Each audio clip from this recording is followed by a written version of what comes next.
এই কথাটা খেয়াল করে শুনবেন, শরীয়তের অনেক ইবাদত এমন আছে যেটা কাজা আদায় করা যায়।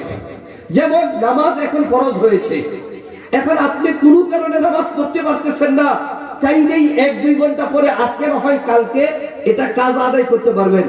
মা বোন যারা আছেন আমার কথাটা খেয়াল করে শুনুন, নামাজ যেভাবে ফরজ, এই যে উলামা একরাম এখানে বসা আছেন, পর্দার বিধান এভাবে ফরজ, এর মধ্যে এক চুল পরিমাণ কোনো সন্দেহ নেই।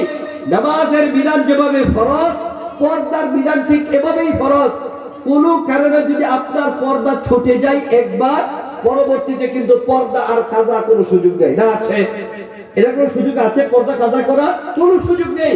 এই জন্য বাবন যারা আছেন, আমি আপনাদেরকে অনুরোধ করব, 14 জন যাদের সাথে বিবাহ বন্ধনে আবদ্ধ হওয়াটা হারাম, মা বাবা ভাই খালা মামা চাচা এরকম যে 14 জন আছেন যাদের সাথে বিবাহ বন্ধন আবদ্ধ হওয়া হারাম, আপনি তাদের কাছে পর্দা ছাড়া যেতে পারবেন।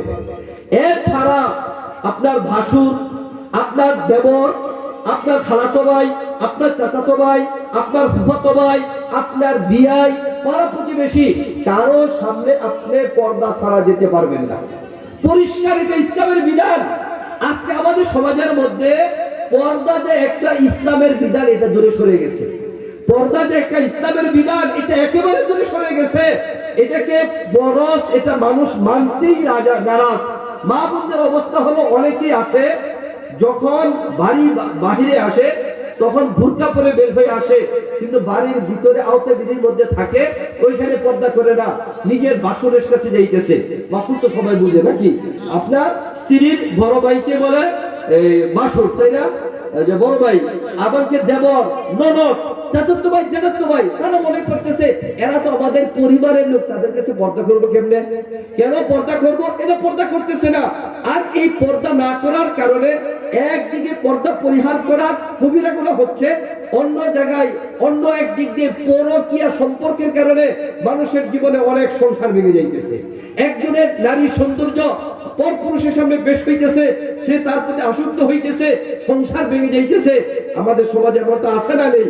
এই জন্য মুহতারাম হাজিরিন, মা বোন যারা আছেন, আপনি একজন মুসলমান হিসেবে আপনার জন্য নামাজের বিধানটা যেভাবে ফরজ, ঠিক পর্দার বিধানটা এভাবেই ফরজ।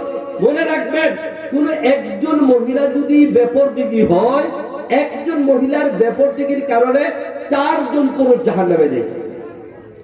অন্য যে কোন অপরাধ করে, যে অপরাধ করে ওই অপরাধের শাস্তি যে অপরাধী তার ভোগ করতে হয়, কিন্তু বেপরদিগি হওয়া এমন একটা অপরাধ, অপরাধ করে একজন মহিলা, তার শাস্তি ভোগ করতে হয় 4 জন পুরুষ। নাম্বার 1, কোন মেয়ে যদি বেপরদিগি হয়, মেয়ে যেভাবে কবিরা গুনাহ করলো, মেয়ের বাবা মেয়েকে পর্দায় না রাখার কারণে তার নাম হবে দায়ুসের কাতারে, তার নাম হবে দায়ুসের কাতার। আপনি বাবা হিসাবে আপনার যুবতী মেয়েকে পর্দায় রাখা ফরজ। যদি আপনি বাবা হিসাবে